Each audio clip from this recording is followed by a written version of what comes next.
அன்பார்ந்த ஏனதருமை யூடியூப் நேயர்களுக்கு வணக்கம். இது ஒரு முக்கியமான பதிவு. மனிதனுடைய குணத்தை ஜாதகத்தை பார்த்தவொடனே எப்படி கண்டுபிடிக்கிறது? மனிதனுடைய குணத்தை ஜாதகத்தை பார்த்தவுடன் எப்படி கண்டுபிடிப்பது அப்படிங்கிற ஒரு விதி ஜாதகத்தில் இருக்கும் இல்லையா? அதை பார்த்த உடனே இவன் குணம் இப்படித்தான், இவனுடைய எண்ணங்கள் எப்படி இருக்கும், இவனுடைய செயல்கள் எப்படி இருக்கும் அப்படிங்கிறத நம்ம கண்டுபிடிக்கணும். அப்படி கண்டுபிடிச்சு வந்து என்ன சொல்லலாம்னா, ஜோதிடம் கேட்க வருகின்ற நபர் யாராக இருந்தாலும் சரிதான், அதை வச்சு அவங்கள வந்து என்ன சொல்ல உட்கார வச்சிடலாம்.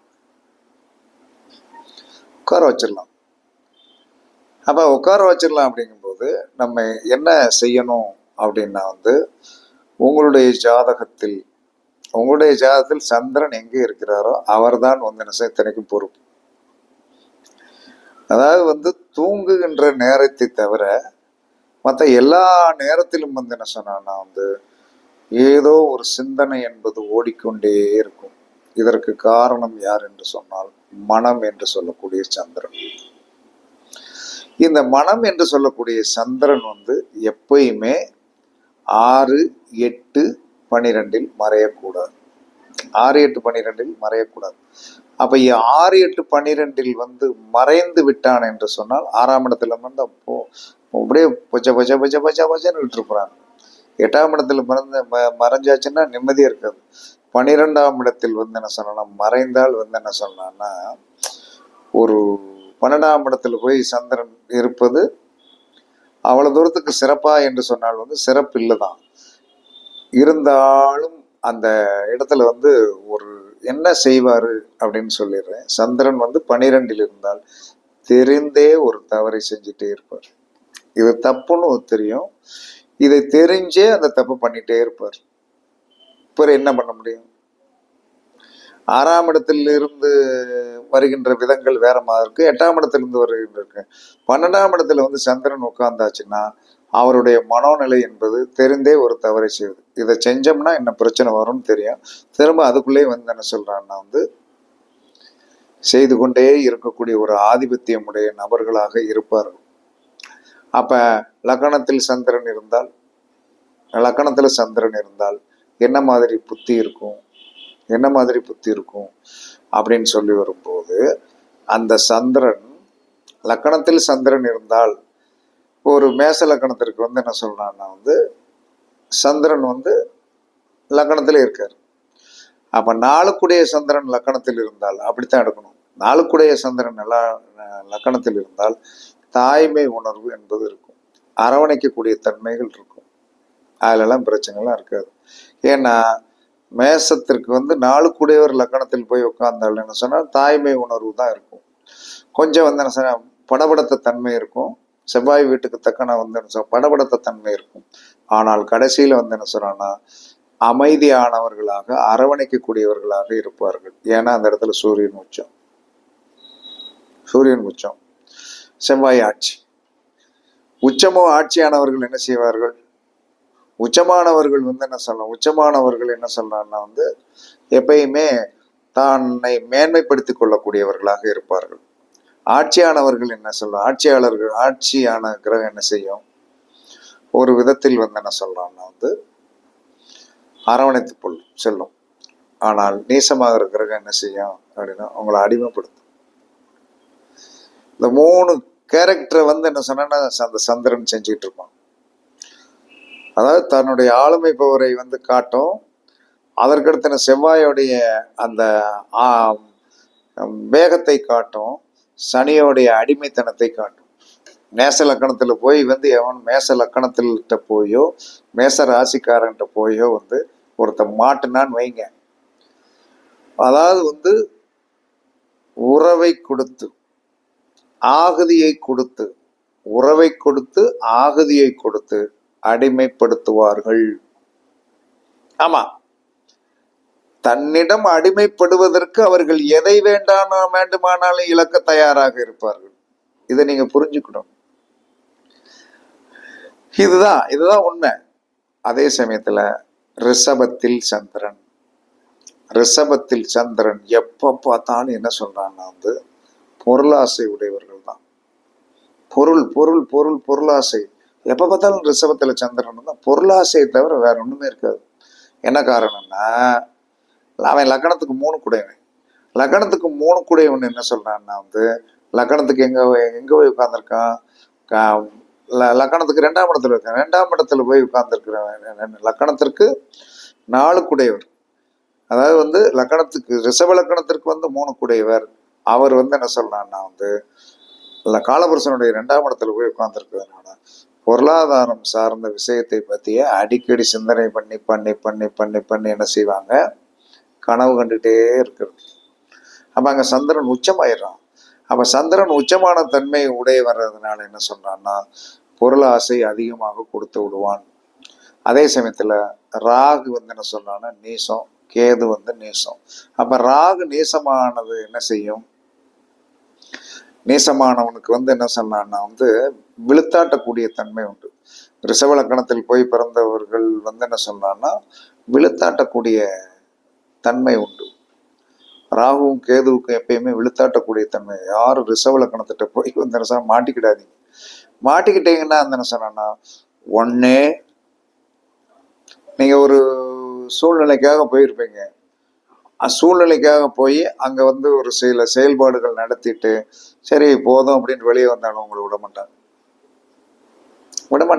அதனாலதான் ரிஷபம் அப்படின்னாலே வந்து என்ன சொன்னா அங்க ஒரு காந்த சக்தி வந்து உங்களுக்கு கொடுத்து அந்த காந்த சக்தியை கொடுத்து வந்து அப்படியே வந்து வெளியே உள்ள இழுத்து கொண்டு வந்துருவாங்க. அதனால ரிஷபராசிக்காரர்களிடம் கவனமா இருக்கணும். மாட்டினீங்கன்னா சட்னி தான், மாட்டினீங்கன்னா சட்னி தான். அதாவது ஒன்றும் பண்ண முடியாது. ஏன் இப்படி குறைவா சொல்லும், குறைவாலாம் சொல்லல. உச்சமான சந்திரன் என்ன செஞ்சிருவான், என்ன செய்வான், அந்த இடத்துல 2 பேரும் நீசமாக்கியிருக்கான். அப்ப என்ன சொல்றான்னா ராகு எதுகளே வந்து அந்த இடத்துல நீசமாக்கியிருக்கான்னா நீங்களே ஏமாத்துறோம் போட்டு உள்ள உட்கார வச்சிருவான். அது வந்து மீற முடியாது. அதுக்கடுத்து மிதனத்தில் சந்திரன். மிதனத்தில் சந்திரன். அப்ப மிதனத்தில் சந்திரன் என்று சொல்லக்கூடிய லக்னாதிபதி மிதனம், உங்களுடைய ராசி வந்து மிதனம். அப்ப காலபுருஷனுடைய 4 குடையவன் உங்களுடைய லக்கணத்திலேயே உங்களுக்கு அது ராசியாக வந்து விட்டது.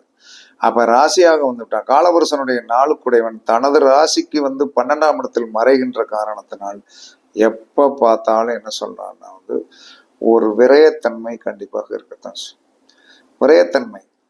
விரயத்தன்மை கண்டிப்பாக இருக்கத்தான் செய்யும். அந்த விரயத்தன்மை வந்து என்ன சொன்னா நம்ம வந்து தடுக்கணும். 2வது, எப்ப மிதுன ராசியில் சந்திரன் இருந்தால் நினைப்பதை வெளியே சொல்லாதே அப்படின்ட்டான். நீ நினைக்கிறத வெளியே சொன்னா நடக்காது. மிதனத்தில் சந்திரன் இருக்கின்றவர்களுக்கு நினைப்பதை வெளியே சொல்லாது.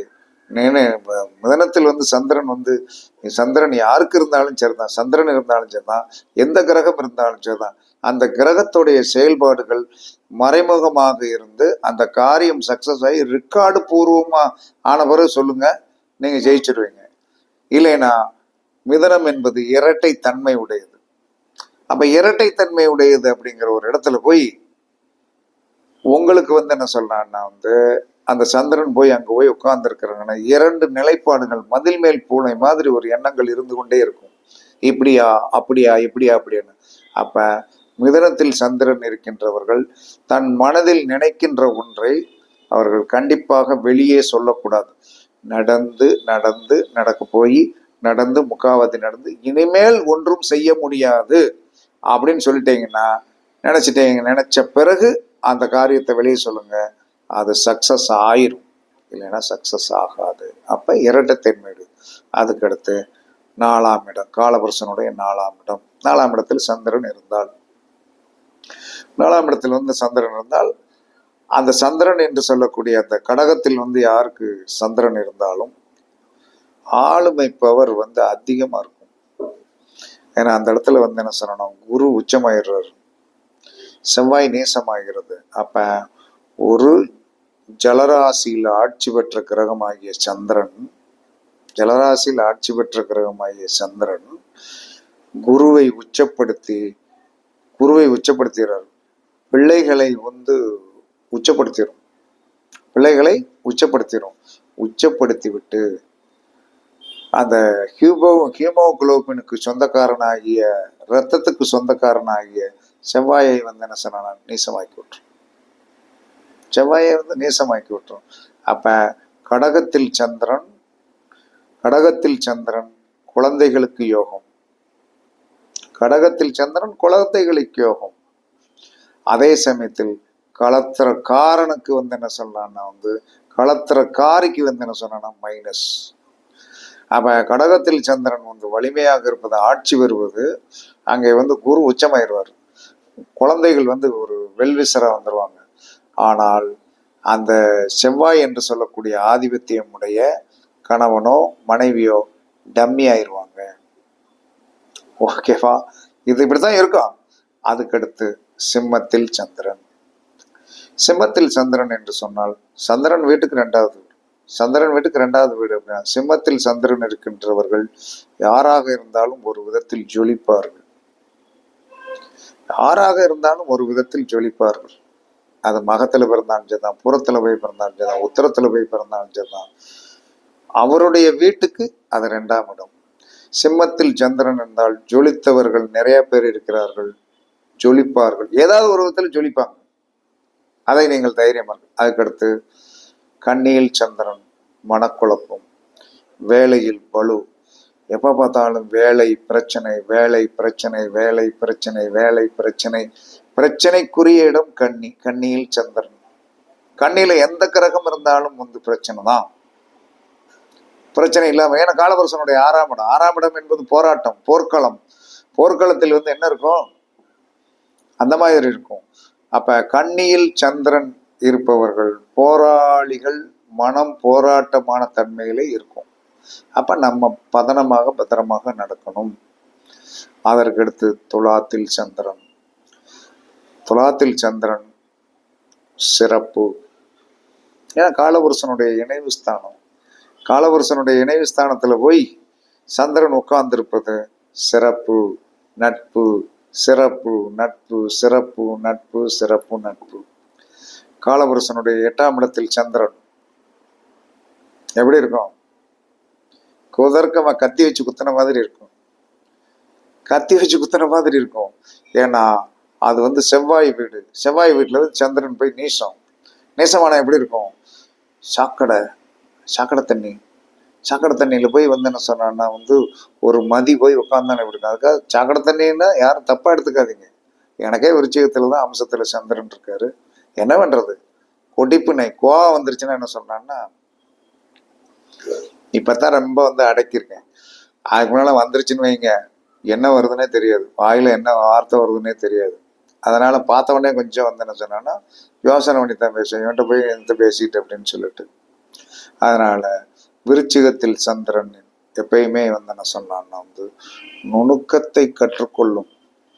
அங்க யார் நீசம்? அங்க நீசமாகிறது யார்? சந்திரனே நீசமாகிறார்.